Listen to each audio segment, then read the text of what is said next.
Hey, today I want to talk about something that is actually pretty serious, and I'll be honest with you, I don't want to talk about this right now. This is not something that I want to address, but I feel like it's important. And the thing is a lot of times we have experiences and we don't test them. We just assume that the things that we always experience are from God.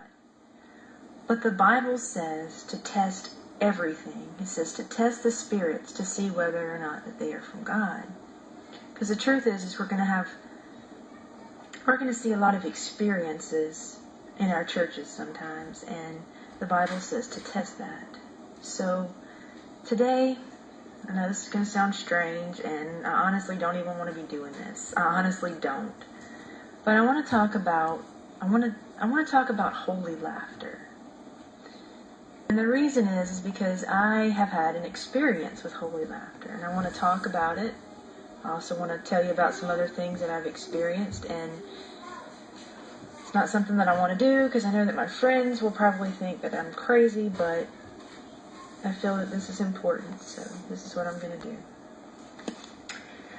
do. Okay, probably about when I was about 20, early 20s, late teens, something like that, I had an experience with holy laughter. There was a man that came to our church, and I don't remember exactly how it happened. I don't know if he prayed for me or he put his hands on me, and I started laughing. Okay, I started this laughter came over me, and I couldn't stop laughing. And it wasn't like a normal laugh. Okay, it's not like when you're sitting with your friends and you're laughing. This was something that was different. Okay, it was like this. It's like this feeling of euphoria, this thing that just comes over you, and you just start laughing. Okay, it's really hard to explain, and it actually seems like a very pleasant experience. It's something that you're like, wow, I mean, everybody likes to laugh, so I never questioned that. Okay, I always thought that was from God, that was God. I was told that this is a move of God. So the Bible says to test the spirits to see whether or not they are from God. And just because we've experienced things our entire lives, I know maybe not everyone has experienced this, but a lot of people have. Many, many people have experienced this. I want to tell you right now, and this is going to sound strange, and this is something else that I hate talking about, because I realize that when I talk about these things, that there's always a chance that I could lose a friend, or that somebody will think that I'm very weird. And so it's hard for me to talk about experiences that I've had. The Bible says to test those experiences. So I want to tell you about this experience that I had in Baton Rouge one time. First off, I want you to know that the devil is very real. A lot of people don't believe in the devil. A lot of people think that the devil is sitting in hell waiting with a pitchfork for a Satanist to fall into hell. I don't know what people perceive as the devil. I don't know. But the Bible says that the devil is roaring around. He's like a lion that's roaring, that's seeking he's seeking who he may devour. Okay? The devil he's very much active right now. Okay? There's a verse in the Bible that says that we fight not against flesh and blood, but against the unseen. If you don't believe me, type it in your Google search engine and you're going to pull up that verse. It says we do not fight against the natural realm. Okay? As Christians, we fight against something other. Okay? Because there are spirits in this world. Well, I've always had very strange experiences. When I was a kid, strange things would happen to me, okay? I never knew what it was, but I knew that it was very weird, okay? I'd be laying in my bed, alright? And I could feel something. I didn't know what I was feeling back then, but what I was feeling was an evil presence entering my room. And my my headboard on my bed would start to shake. Okay, and I would always know that it was going to happen before it happened. It was like I knew it but what I didn't realize was that what I was sensing was a presence of darkness coming in. Okay, and I didn't know what it was, and I'd always ask my mom about it, and she had no clue, and we just kind of brushed it off. But it was very strange for me, and I always wondered why these things would happen. Well, I was living in Baton Rouge. I moved there around 1996, and I was there for about 5 years. And one day, I had this neighbor. We were really good friends. And I walked over next door to go visit, and he was watching The Exorcist. And I told him that I didn't want to watch that. I was like, no. I said, that's not something that I've ever seen, and it's not something that I ever want to see. I've watched a lot of scary movies, but I did not want to see that. And I told him about the experiences that I had when I was a kid. And I didn't think anything of it. I went home, and I went to bed. Well, that night, I was laying there, and my back was away from the door. It was faced toward the wall. Well, I could feel something. I was laying there, and all of a sudden I could feel like something was standing in that doorway, okay? And I felt this immense hatred, like something that I had never felt before. Like something was hating me with such intensity that I couldn't even explain it. And all of a sudden this fear, this extreme fear came over me like you would not believe. All of a sudden, my smoke alarm starts going off all by itself. This had never happened before. And then all of a sudden, my bed just starts shaking like something you would see in a horror movie, okay? And this was a very, very bad experience for me. And anyway, so I called my friend over. By this time, the bed had stopped shaking, but I knew that whatever was there was still there. So I called my friend over, and I was crying. I was like, look, I said, this is going to sound weird. You're not even going to believe it. But I told him what had happened, and I said, I want you to come here right now, and I want to see if I can prove to you that I'm not crazy. So he came over, and we're in my room, okay? And I wanted to prove to him that this demonic spirit was real.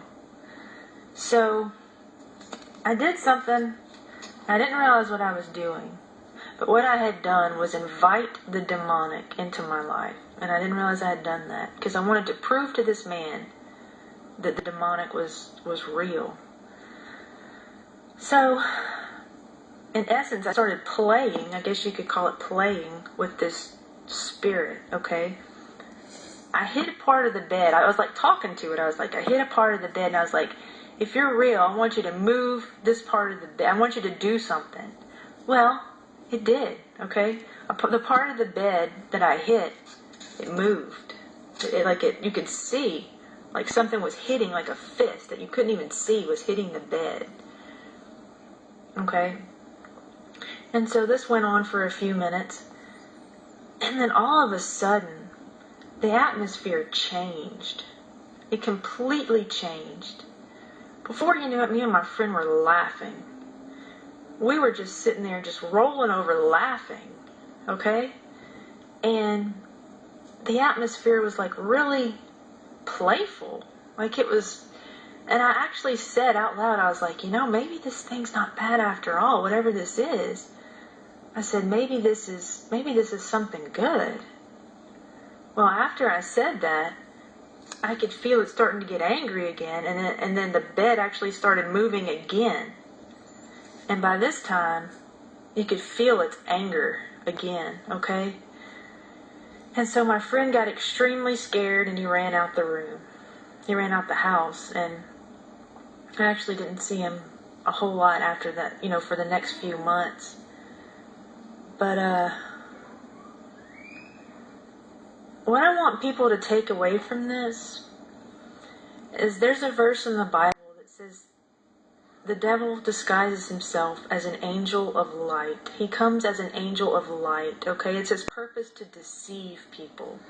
And he will do that by letting you think that something is good when it's really not, when it's very dangerous and deadly. He can actually disguise himself. And so I remember laughing in the presence of an evil spirit, thinking that it was something good, when only moments before I felt this immense hatred. Well, right now I want to talk about a trip to Sedona, Arizona that I'd gone to. I took my boys to the Grand Canyon. It's been about maybe a year and a half ago, something like that. And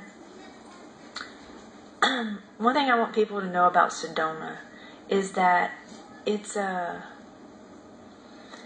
there's a lot of psychic activity, okay? Even when we stayed in the hotel, there are brochures and everything's about, like, it's very new age, okay? It's very psychic. They say that the rocks bring healing to people that go there, and the people that go there,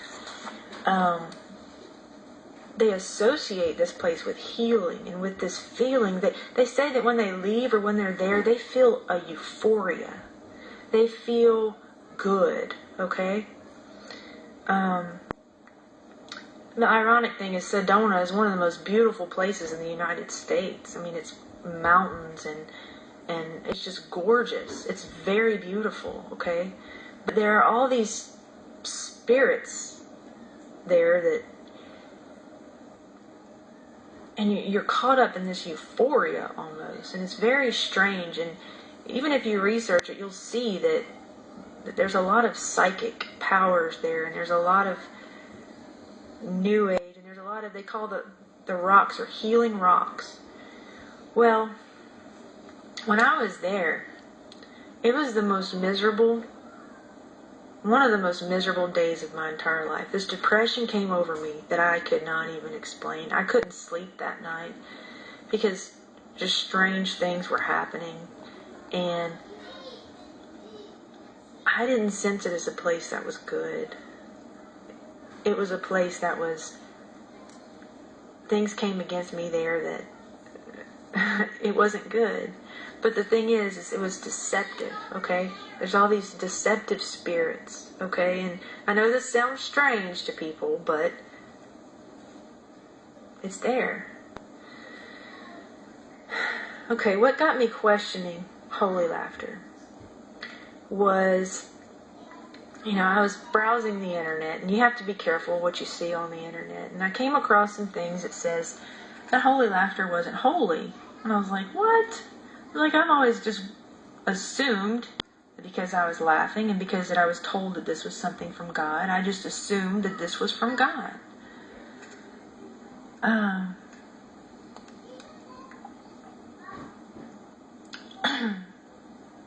I just lost my thought process. Hold on.